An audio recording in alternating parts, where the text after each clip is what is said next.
Mabuhay! So another great time to learn more about our mahalima. This time ang focus is si Stell. Ayan, so panoorin natin yung What Nobody Understands About Stell na ginawa ni Casual Chuck. If you also appreciate this kind of content, pakitapik naman yung subscribe button para makapag-suggest kayo na yung mga next na papanoorin natin. So as usual, we're taking this with a grain of salt.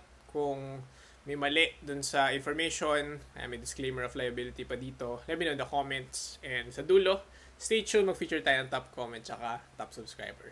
So tara, let's learn more about Stell of SB19.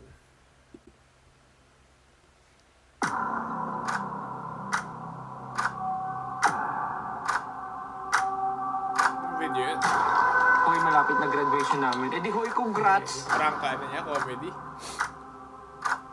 Stell, abla, nag-send ka ng stars na tatlo. Kaya nga ako nagtatrabaho sa SB19 kasi kailangan ko din eh. Ay, nag-send Kasi bigla. pumunta ako doon, kumaga, para ipakita ko ng instinct. Pero yun talaga pa rin yung napapansin ng mga tao. Challenge for some audiences. A lot of people dream about the perfect lifestyle has, full of love, talent, and people who support him unconditionally. Stell's life seems flawless, but behind it is a different reality. For years, Stell's talent seems to have been ignored, and some haters even resort to seeing him as the group's visual goal. So in today's video, it's his time to shine because he obviously and rightfully so deserves it.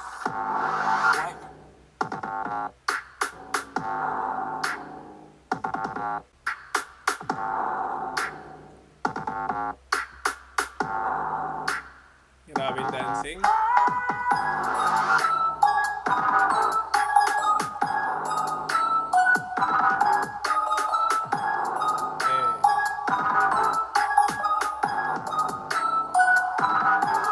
Main dancer. Stelvester Ajero's adventure Cute. started in Las Piñas City, Philippines. Las Piñas. Aside from singing, Stel's parents also loved watching classic Hollywood action movies, so he Oh. was named after Sylvester Stallone. He's Yeah. the eldest child among 3 siblings. Stel has been dancing ever since he was a kid Pala because his sila. parents used to ask him to dance in front of their relatives at family gatherings. Stel grew up as a happy and playful kid. In fact, Cute. he was very good in children's games such as Habulantaya, Tagu-Taguan, Takyan, and even basketball. There was a time when he was playing basketball with Playful. Ivan, his younger brother, and he Oh. did a nasty crossover that sent his brother disoriented into a parked car, giving him a big lump on his forehead. And you might not believe Oh, wow. this, but Stell has a grandma who can see ghosts and even revealed that she used to see a Whoa. headless child figure in their restroom. There was also an instance when Stell got possessed Kasi by a having horror paranormal pala to. entity, which led to him having a fear of ghosts since then. Stell had his high school days Oh, at wait, St. jump Mark's scare. Institute, and he was very active as a student. Pogi, oh. He had multiple extracurricular activities, like joining the school choir as the only male soprano, and also joining the dance sports club, performing ballroom dance, and even Filipino folk dance, which So explains why he talented. performs tinikling so effortlessly. In his second year, he joined a hip-hop dance club called Campus Image Revolt, and this was when he started winning. They won the Sketcher Street Dance Battle Year Wow. 3 and also became a finalist the next year after. Pangarap ko yun dati. This was Stell at 13 years old. And he was Yeah. already this good? Sheesh! After high school, he studied college in STI Makati for a degree in hotel and restaurant management. Nalaman natin school buddies. This was when he enhanced his talent in cooking and baking. Oh. Yup, he can do that too. As expected, he Dating kept time. dancing in college. Some of his crewmates from Las Piñas even followed him there. Just check out this cool tryout clip. Some people had no idea how good Stell Oh. already was. I think he was with Jello of Yara here, if I'm not mistaken. People Yeah, were that's teasing him suggested at naman first, ba? but when they started dancing, they went speechless. See for yourself. 1, 2, 3, nice step! One step! Wala, di nila alam sasabihin. Oh, the synchronization. Oh.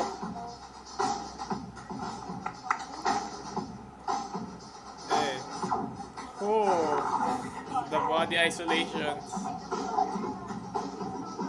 Pati footwork, oh. May B-boy flair. Yo, Eh. Stell can even breakdance? Oh, Sheesh, guys. grabe, galing. More isolations.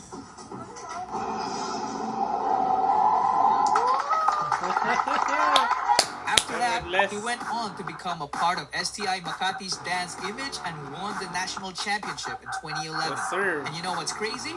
He did all that while working at McDonald's and teaching dance to kids with special What? needs, which is a clear testament of Stell's sincere love and patience for kids. Good But job. with many great deeds comes a heavy price.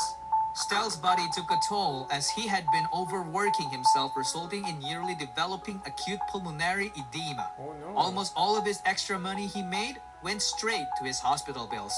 Stell had to stop everything he was doing in order to recover, and his aunt offered to fly him to Japan to become a Japan. babysitter for his younger relatives. He stayed there for 6 months, which explains why he can speak Nihongo. 明日学校がありますか ?No, no, no, die. This brings us to another crazy story. Stell's aunt had a rich Japanese friend who took a liking to Stell's overall personality and attempted to arrange a marriage with him. What? This friend had big businesses and was already set up for life. So if Stell said yes, it would have been a good decision. But instead, Stell said no and chose to go back to the Philippines instead to chase his dreams. He met his former crewmates again and then later formed Seiya. Jello. Because of their experience and winning mentality, they immediately found success by winning multiple local dance competitions. Angas. They competed in every dance contest they knew and won most of them. And because of that, they started gaining fans. One of those fans was Josh. Nice one. It's actually quite obvious just looking at his past tweets. Stell's performances 2013. sparked Josh's passion for dancing, so he started training himself and eventually was taken under Stell's wings. Josh was technically older than Inspired. Stell, but he saw him as his big bro because he knew for a fact that there's a lot to learn from him. Yeah. Fast forward to late 2013, they became official co-members and went on to win multiple international titles. One of their biggest breaks was at K-pop festival in Incheon in 2014. Their whole stay and the competition itself was televised. I'm telling you, Wow. there were moments that straight up just proved how much of a monster Stell already was. One part of the show was the mentoring session where renowned Korean choreographers would judge their dance routine. 파워풀한 동작이 돋보이는 필리핀 나가서? 방탄소년단 커버댄스 팀. 빠빠빠. Eh.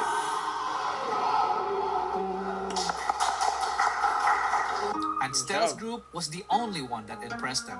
너무 잘한다고 생각했는데 표정에서 힘이 든 게 너무 드러나는 거예요. Struggle. 유지하는 게 중요할 것 같고 처음에 초반에 이렇게 하는 부분 있잖아요. 딱딱하게 잡는 거 말고 부드럽게 해야 하는 부분에서 조금 더 부드러운 느낌을 살려야 될 것 같아요. 그거를 염두를 해가지고 연습을 하면은 봤을 때 더 좋은 무대가 될 것 같아요. It gets crazier when they play the dance relay game with the K-pop group Fiestar. Do you know what Stell did? He single-handedly and accurately danced each random K-pop song that were Wow. given to him. Just take a look at their reaction.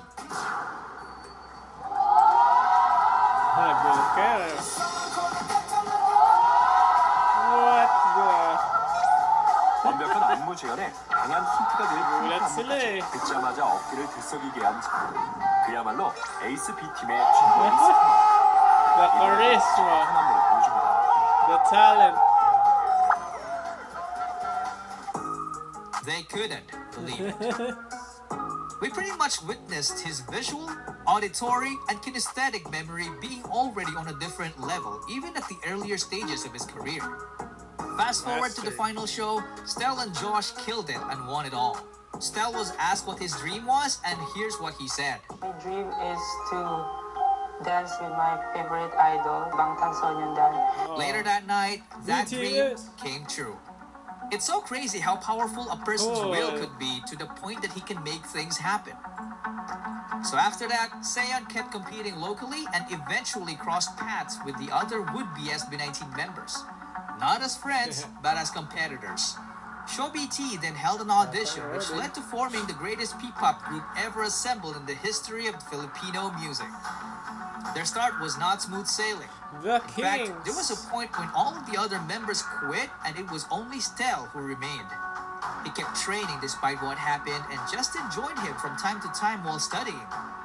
This went on for weeks until the other members decided to come back. So having all those positive things said about Stell, why does he still have haters? What is it that people don't understand about him? For me, it's simple. They're just jealous.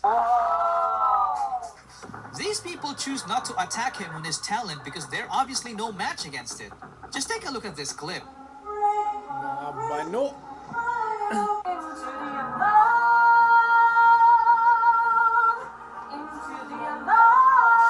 Effortless. Oh. Hindi pa natin napapanood yung ano. Yung Janela.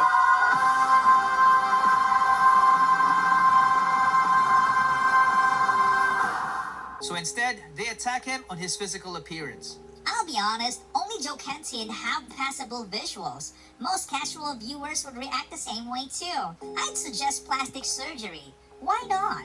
It's 2020. Stell couldn't help but respond to it, and his reply broke my heart. Hello, I'll also be honest. I know I'm not handsome, I admit it. But as I've always said, I'm here to show my talent. If I didn't pass in your eyes, Pasado it's na okay, sa as teacher long ko. as my teacher passed me. Good morning, and have a nice day. Pasadong pasado. Pasadong pasado si Stell. Regardless whether what era. Kasi charisma niya palang, tsaka skills, talents, talagang magugustuhan mo na siya. The comment of the fan didn't make sense at all. I mean, is this not passable for her? Come on, man. Not only is Stell beautiful outside, but also in the inside. He even inspires every people around him, and Josh is the living proof of that. Hi, Stell. Happy birthday. Honestly, hindi ko alam saan mag-start. Pero, nakita ko lahat ng paghihirap mo ever since from the start. Simula na nakita kita, ina-idolize na kita. Inspiration. Kaya yung nagbigay sa akin ng inspiration para maging performer. Kasi, kung wala namang sa'yo, walang Stell, hindi ako makakarating dito. Grabe talaga mag-message si Sob. Nung una ko kayo nakita, super gamis talaga ako. na-teary-eye. Ito, paulit-ulit ko sinasabi. At hanggang ngayon, ikaw pa rin yung ina-idolize ko. Feeling ko, yung talent mo talaga, pag-work class. Kita naman natin. Wala. Ang hirap sabihin ng word, pero talagang, alam mo yun, hindi basta-basta mapapantayan. Alam ko, tiwala ako sa'yo. Kaya nga, kahit saan, I mean, kahit anong klase ng performances, alam ko, kaya natin, kaya mo. Dahil, ganun ako tiwala sa'yo. Ayun, I hope you enjoy your day. Sana matupad pa natin yung mga pangarap natin. Marami pa tayong pagdadaanan. Marami tayong pinagdadaanan as of now. Pero alam ko na pagsama-sama tayo. Sakto kaka-react lang natin sa music videos nilang dalawa. Ayun, Stell, happy birthday. Wishing How you all far the best. they've come. You deserve all the love. Aww. At this point, you probably already realized that Stell is an ultimate husband. Bando. Imagine yourself waking up in the morning with him serving breakfast. Breakfast made by a man who can cook and bake. Someone who can sing you to sleep using his heavenly voice or take you on the dance floor. Hey. A guy who can teach you how to break dance or conduct voice lessons for you. An actor, a choreographer, a singer, a rapper, a natural Multi-talented. comedian. Someone who can easily do them impromptu. Oh, Yes, I mean freestyle. A God-fearing person freestyle and a rapper din yan. philanthropist. Sometimes it makes me think, Stell must have been outside when God summoned the rain that grants unlimited talent, because that's exactly how most people would describe him. But you know what? I actually don't believe that. Because of his story, I learned that Stell worked hard for everything he has achieved today. There was a point in the story when he was already a winner. And all he gotta do was to get married. But instead, he decided to love himself enough to want better, decide better, seek better, and move in the direction of something better. He decided to ask himself, what is the next level of me? Am I done evolving? The things he accomplished were already in the past. They were over. He realized that he can't get points today for the things he's done yesterday. He started living while making a statement every day. He wanted to become the things that he sees. Always improving. He had problems with his education, but he never complained and instead put in the work. He became selfless. He's now living his life with a sense of purpose, and he wants to make a difference in everybody's life and everybody he comes in contact with. Simply put, he refuses to be another man who lives his life with no significance. This brings us to his favorite praise. Be your own reason to smile. Sunshine Boy!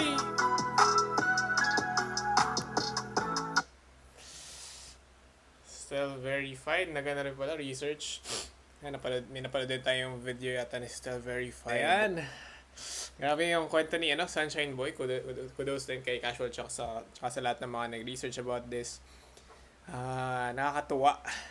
Be your own. Ganda no last message, which is be your own reason to smile. Talaga, despite everything, patuloy lang si Still. Pinapasaya lahat ng mga nakakasalumuha niya. And of course, lalo na yung mga berries na patuloy na sumusuporta sa kanya. Ayan, so good job sa lahat. So, and as usual, top comment and top subscriber, congratulations. Yung next suggestion mo, paprioritize natin sa mga next batches ng reaction videos natin. So, always a great time witnessing the story, personalities of our Mahalima. #PPopRice. Kita Kits!